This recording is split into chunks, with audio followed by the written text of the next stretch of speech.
What if the moment that breaks you is actually the moment that saves you? Welcome to Reclaim Your Life with Irina, the podcast that proves that no matter how stuck you feel right now, transformation is possible. I am your host, Irina Shevtsov, and I'm here to bring you hope, practical healing tools, and real life stories of people who've overcome what seemed impossible. Today I'm honored to introduce Bev Wells, a trauma speaker, author, and coach who knows what it's like to build from the ground up. After losing her daughter, surviving an abusive marriage, and navigating years of silence and shame, Bev didn't just survive. She created a whole new life, teaching others how to heal from lived experience, not textbooks. In this conversation, Bev shares an unexpected moment that changed everything, and it wasn't what you'd expect. It involved a rescue dog named Thunder, a dropped dish towel, and a realization that honesty with yourself is the only way to stop the cycle of self-judgment and trauma patterns. You'll discover why the smallest courageous steps, like saying no when you need to, or acknowledging how you really feel, can create the biggest transformation in your life. So if you're ready to stop waiting for permission to heal and start reclaiming your life, let's dive in. Get ready to reclaim your life, discover inspiring stories, practical tools, and the path to true happiness. This is Reclaim Your Life with Irina. Let's begin the journey. This holiday season, skip the candles and gift cards. Give the woman in your life something that truly matters, or better yet, give it to yourself. The gift inside is for every woman who spent decades being everything to everyone else. It's time to remember who you are and rediscover your happiness. This isn't just a book, it's a permission to put yourself first again. Available now, because the best gift you can give is helping someone find themselves. Welcome, Bev. It is a pleasure to have you. Thank you so much. I really appreciate you taking the time. And I absolutely love your podcast, so I'm honored to be a guest here today. Thank you. Thank you so much. Podcast wouldn't be possible because of guests such as yourself. Thank you. So, you've lived through layers of loss, trauma, and survival mode. What was the first moment you realized you weren't actually living, just coping? And what did that shift look like from the inside? It's really hard to say when that first moment was. Things were in a state of chaos probably from as early as grade 7, as far as I can remember. I would have to say 12 years ago is when I really started to think, okay, this is not actually normal. And what was it like? What happened at that time? So 13 years ago, I had been newly divorced for the second time. I had no backup plan, no finances, on my own. And I thought, hey, what I need is a dog, because why not? And everybody told me, no, you've got a lot going on right now. You don't need an extra responsibility. So anyway, I went to my local shelter looking for a dog. And that is when I saw him. He was in a kennel. He had a big sign on his kennel that said, do not touch, do not talk, do not approach. And that was when I realized, hey, this guy's for me. This is the one I want, because I felt the same way. Do not touch, do not talk, do not approach. And so he was deemed to be extremely aggressive, and they were actually going to euthanize him because they didn't want the liability of adopting him out. And I was persistent that I wanted him. So I went every day for 2 weeks, twice a day, sat outside his kennel, and finally they allowed me to take him home. I tell you that because that isn't the moment that I realized I needed to get myself sorted out. It was a couple weeks later when his name was Thunder, and when I brought him home, he really was a hot mess. He had no training, no chill, and no trust. He had been abused, and he did not trust anything or anybody. And one night I was making a cup of coffee, and I dropped a dish towel. That was it, just a dish towel. Dropped it on the floor, and I remember it was so clear. It was like it was yesterday. I remember I just collapsed on the floor. Everything I'd been holding together, trying to hold everything in, just came flooding out.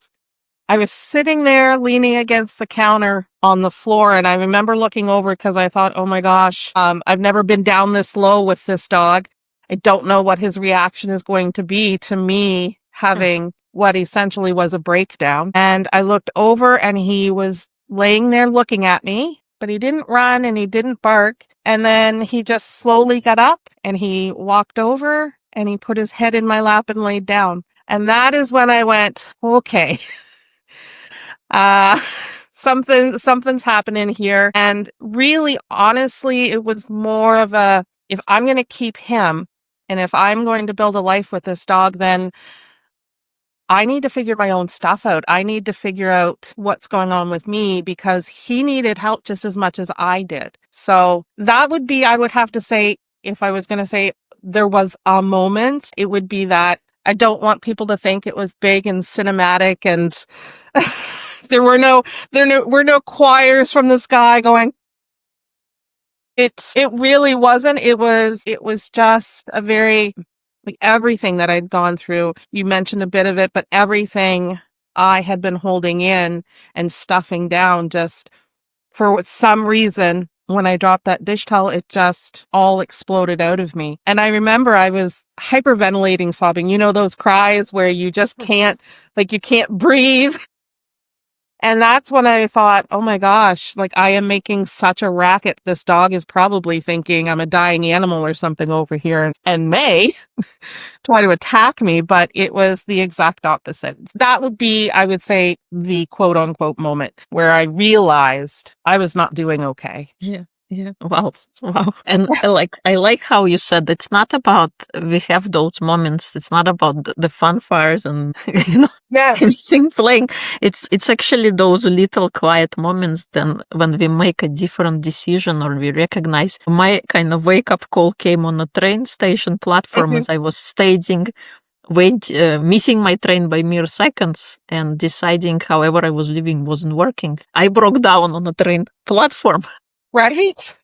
Just a regular morning commute, nothing special, but Nothing big. yes. Yes. And I find a lot of women, especially women I work with, are expecting some grandiose event where everything just clicks and everybody is okay. And that's just not the way healing works. Today, I still struggle with old trauma patterns sometimes. One of the biggest one is people pleasing.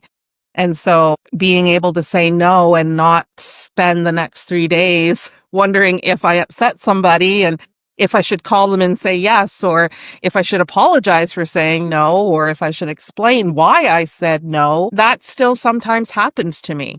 And that's the difference is now I have the tools that I learned on my own going through this that I can come out of that fairly quickly. So that's really where the coaching side came from, was I know there are hundreds and hundreds and hundreds of women out there that are sitting quietly, maybe watching your podcast, maybe listening to your podcast while they're driving and thinking, well, I haven't had that moment. And you probably have, but it's so subtle sometimes. If you're not paying attention, you can kind of miss it. You're so right. Our body is always like letting us know, by the way, when we are feeling a negative emotion or something uneasy, but we choose to dismiss it, and then it accumulates, and then you will have this kind of moment because you were Then you will holding drop it. a dish towel and collapse on your kitchen floor. Exactly. So women who have been in a survival mode for years often blame themselves for their reactions. What helped you stop judging yourself and start listening to what your body and nervous system were trying to tell you? That is a really complex question because, again, it's never one, but I found that I was tired of lying to myself first. I was really tired of telling myself internally, I'm fine, this is normal, this is how it's supposed to be. I was also brought up in the church, so there's the good girls don't syndrome that happens there. And so there were a lot of moments where I was really guilt-stricken and really feeling like everything I touched turned to shit, for lack of a better word. And it took a long time for me to trust myself and to step back out of the past, to step out of that story and stand in the present moment and look at things as they are right now. the reality. And unfortunately, our brain doesn't know the difference between a truth and a lie. So if we're constantly telling ourselves, I messed up, this is my fault, if I had have been this, if I had have been that, if I had have done this, if I had have done that, that is a conditioning that takes place. And depending how long you've been in that environment, whether it's from yourself or from others, really depends on how deeply ingrained that is. So for me, it was several years. I was adopted at a late age. I was 18 months old. And so once I found that out because I obviously don't remember much from that age, but once I found that out and you start to reason things out and you start to go, well, geez, they had me for over a year. How was I must have been awful. I must have been an awful child. I must have been an awful human. And so that's when it really started, that internal conditioning. And then of course my my adopted parents had already. So then there's the natural child versus the adopted child, then the girl versus the boy, and all of those dynamics that really fed into that narrative in my head. That if you were better, this wouldn't have happened. If you had done this, this would be that way. And it takes a lot of honesty. And one thing I'll probably say a million times today is honesty is the only way we can stop gaslighting ourselves. And we have to be prepared to accept that honesty. And women are conditioned to take care of everything, the kids, the family, the house, the job, the world. Why we don't have a female prime minister or president in your case is beyond me, because the world thinks women can carry it all and then some. But we don't allow ourselves to go that deep because I believe we're afraid that we will fall apart, stay fallen apart, and not be able to function. Yes, you will fall apart when you start to get honest with yourself. And once you start getting honest with yourself, you can't not start getting honest with other people. And when you start getting honest with other people, that's where it gets a little rough, because you might lose people. You might lose people that you care very deeply about. You're going to gain so much more. You're going to gain yourself. You're going to gain, I actually like who I am now. I actually like spending time with myself. I actually like what I do and who I am at the very base of my being. And that took 40 years to get there. So it's not a one and done, but it is so worth it. You're so right. Oftentimes we carry so many masks and being like different people for different environments, and through the process we can lose touch of who we are as humans, however long it takes, because we gotta undo the levels of conditioning for us, however we were living for however many years. Then it will take some time to unlearn that, to finally realize who you are.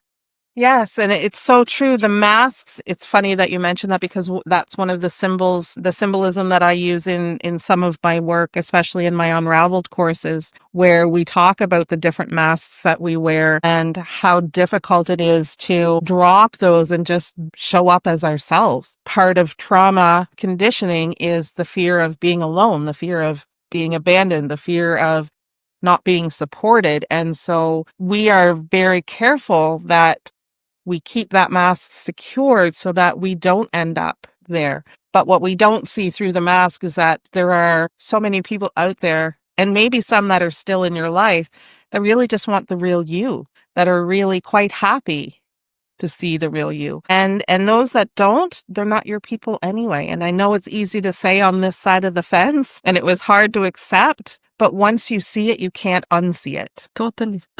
You describe honesty and accountability as the doorway out, not punishment, but loving ownership. What did accountability look like in your real life, and how did it help you rebuild your identity piece by piece? So honesty, as I said earlier, is the only way through any of this. A lot of women attend support groups and therapy, and there is absolutely nothing wrong with that. I want to state that right off the bat, that, every modality has its place for certain people. The issue becomes when we start retelling our trauma over and over and over again, and then that becomes our truth, and we end up re-traumatizing ourselves over and over and over again. So like I said earlier, our brain doesn't know the difference between a truth and a lie. And if the story we're always saying is, my daughter died, I wasn't home, I should have known better, I should have done better, etc., etc. If we're just constantly telling ourselves and others that story, then that really does become our reality. But the truth is, yes, she died. No, I wasn't home, but no, I was not at fault, right? That this was a really awful situation that happened, but I didn't cause it. And so the more that we tell ourselves these stories, the less likely we are going to be able to be honest. And the scary part about honesty is that it's not comfortable. And we as humans love to be comfortable. We love being in our comfort zone, even if it's so counterintuitive to be miserable, but that's where comfort is, because we know what it feels like. We know what's coming next. We know what to expect. We know that this spiral is going to hit and we're going to spend the next 4 days in bed. And then we know we're going to maybe rally a little bit and get up and shower. And then we know that the phone's going to ring and we're going to go back down. And it's just easier on us to keep ourselves in that little area. So for me, again, I have to keep going back to that kitchen moment, because that was the moment that honesty was shown to me,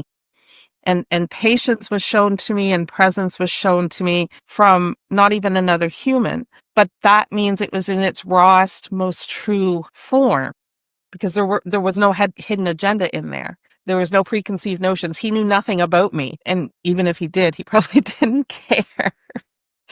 And so that was, I would say, the moment where I went, I'm really screwed up. And I've been accepting responsibility for things that are not mine to carry. And again, it wasn't one of those one and done moments. It wasn't, okay, well, great. I've acknowledged this and I'm moving on. There's so much more work that needs to be done around that.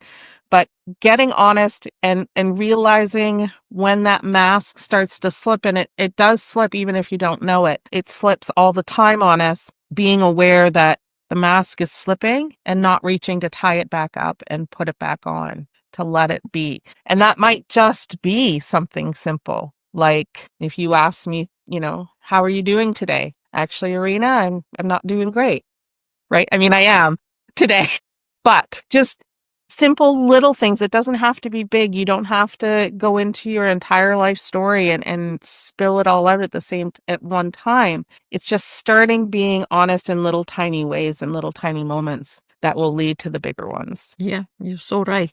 You gotta take the baby steps to Yes. get comfortable by doing little bit uncomfortable things, and then it will become easier to be more honest with yourself. Right. And oftentimes we or even expectations, we expect other people, and it's like if we promise for other people something that's gonna get done, it will get done, but sometimes we fail to keep those expectations towards ourselves when we promise. Absolutely. To do something. And it's so easy to abandon ourselves. But what we do to ourselves, we would never do to anybody else, ever. The things we say to ourselves, we would never say to another living being.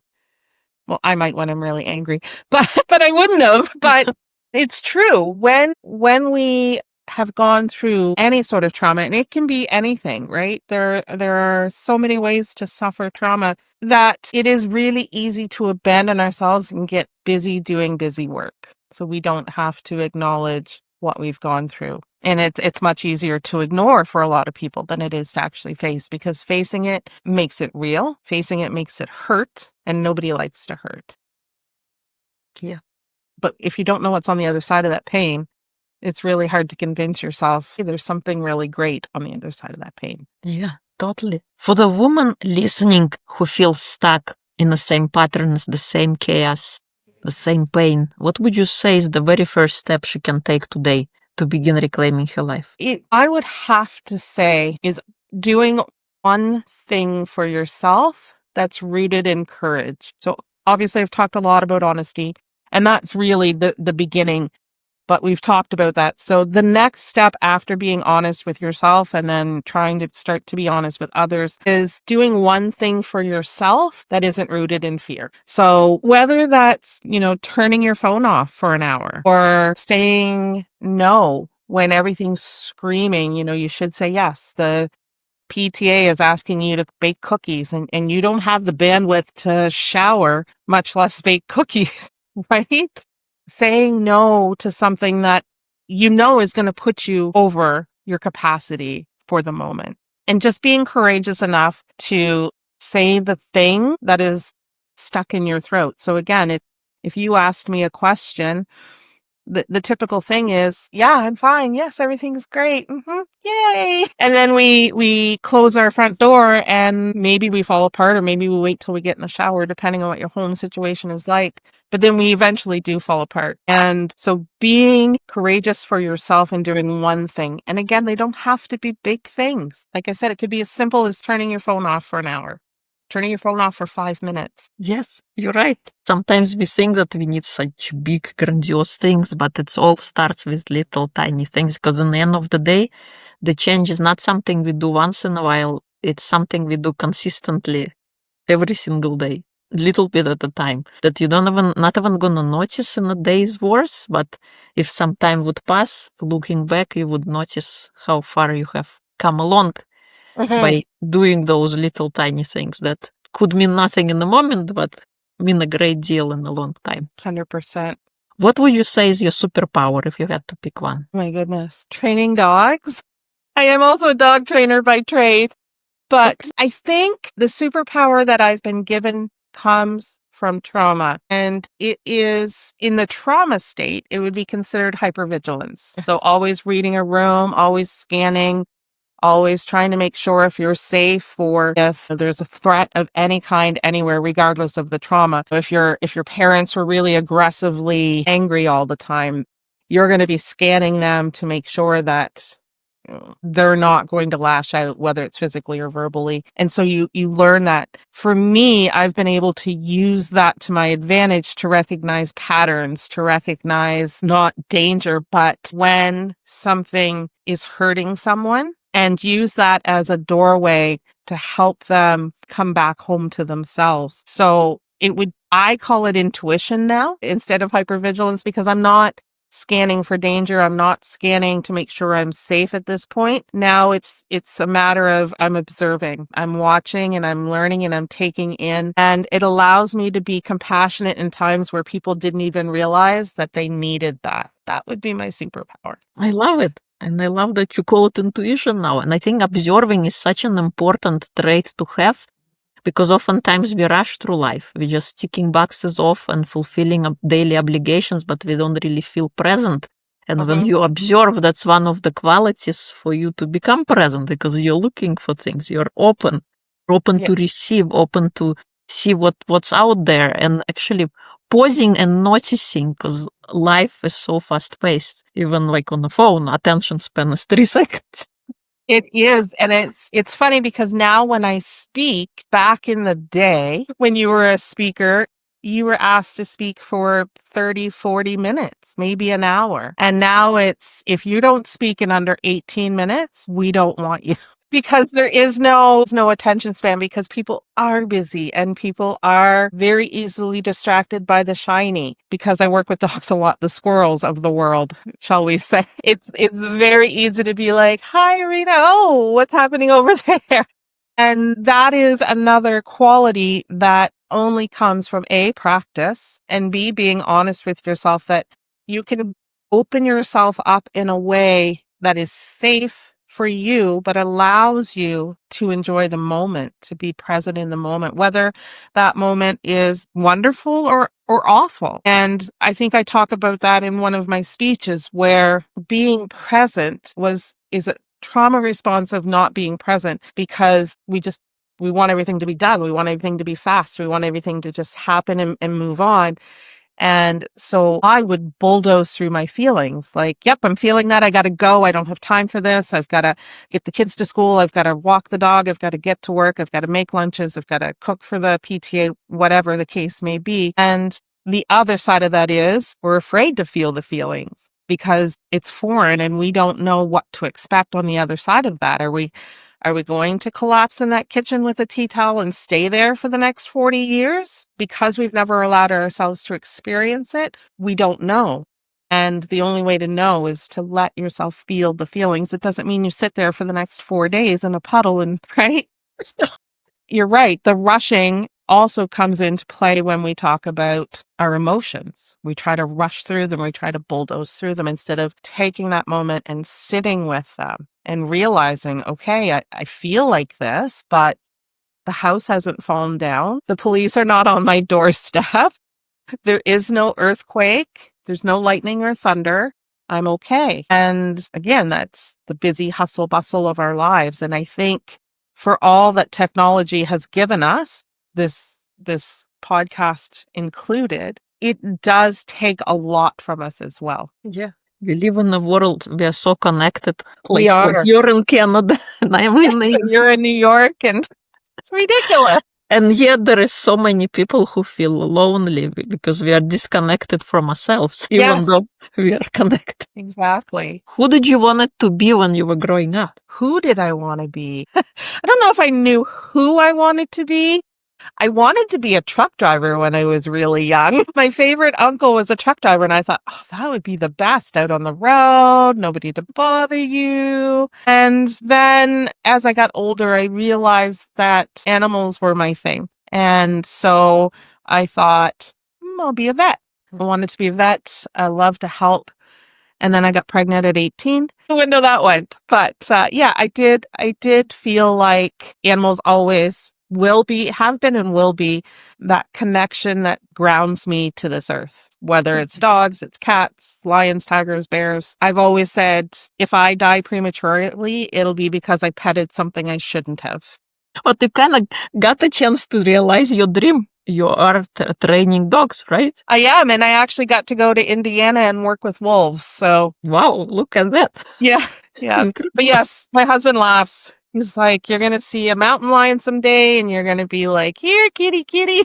And I'm like, probably, yes, fine, everything's fine. Yeah. What's one of the kind of accomplishment that you feel proud of? I am really proud of launching Bev Wells, honestly. It's fairly new, this side of my business. While the trauma is not and the healing process is not, the coaching, the speaking, the writing, that's all, as far as I'm concerned, fairly new. And I'm really proud of the fact that I can now stand up straight and tell my story without guilt, without fear, and know that if I speak to 1,000 women, I might only reach one, but I reached one. And that one may have been on the edge of something awful. And maybe now they're not. And it's funny because I released, when my Blue Talk was released, I mentor women, I coach women, I speak to women. And the very first text message I got after my speech went live was from a man who said, I just watched your talk. I'm really struggling with mental health issues, and you've inspired me to do something about it today. And I was just like, well, okay, universe. So as hard as it was to give that speech, because that was the first time I've ever really spoken about my suicide publicly in such an open forum, or the death of my daughter. And that was huge for me. And I'm really proud that I was able to get up there and do it. I'm not, if you and I were sitting down for coffee, I could talk about it, no problem. But to get up in front of the world and say, here's my story. And then to have someone within, I think it was literally 20 minutes of me posting the live video, that I got that text from a man. And I'm not anti-men. I'm a you woman. You were expecting that. Yes, but to get that was a moment where I went, okay, what I'm doing matters. I'm not just speaking to the void. I'm not just feeling my own desire to speak and to write, but I'm actually making a difference. And so that would be what I feel is my greatest accomplishment. I think that was your question.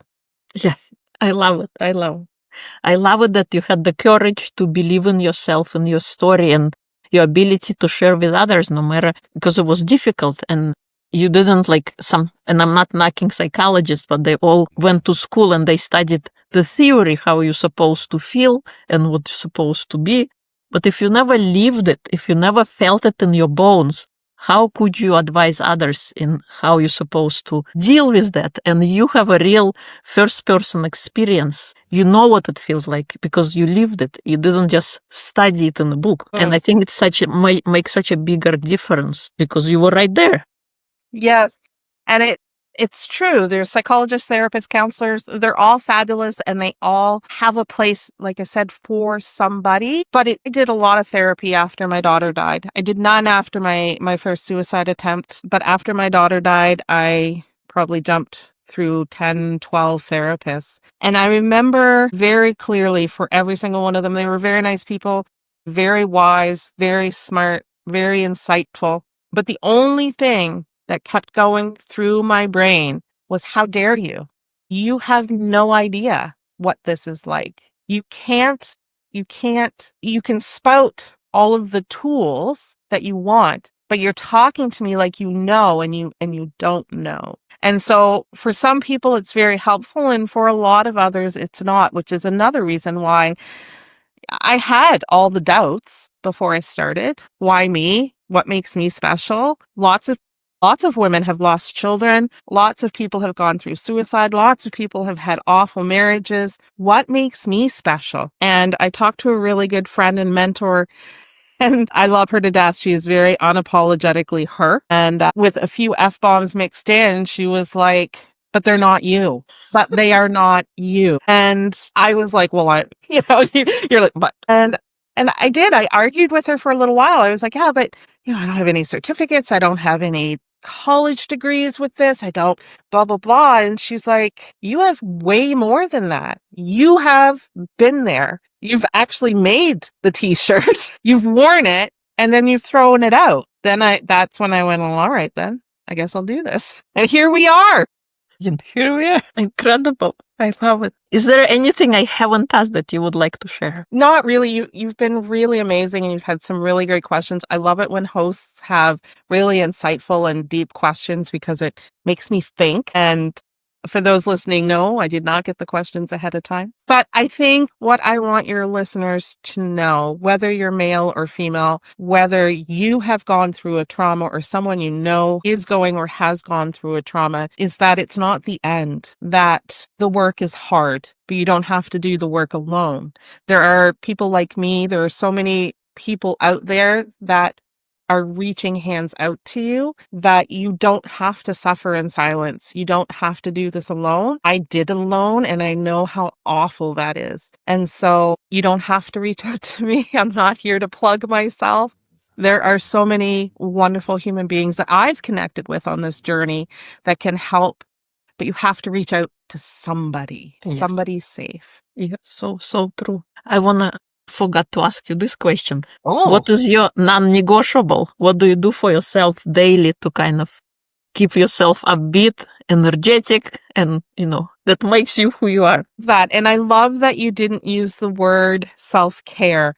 I am so anti buzzwords, keywords, because they've lost so much of the meaning and their weight. What is my non-negotiable? My non-negotiable is time with my husband. And I say that because, again, I've been married twice. This is my third marriage. And he did not, by any stretch of the imagination, fix me. But he was the first human being that saw me and let me be who I am. I can, to this day, collapse in a puddle and he doesn't instantly jump into superhero mode and like, oh, okay, what can I do to fix this? The typical guy, I gotta fix. He will just sit, hold me if I want to be held or not, depending on how feral I'm feeling. But that relationship is so important to me and it really does recharge me. He is my biggest cheerleader for everything, dog training, speaking, writing. I'll come home from an event and he'll say, how'd it go? And I'll be like, oh, it went well. And he's like, of course it did. Why wouldn't it?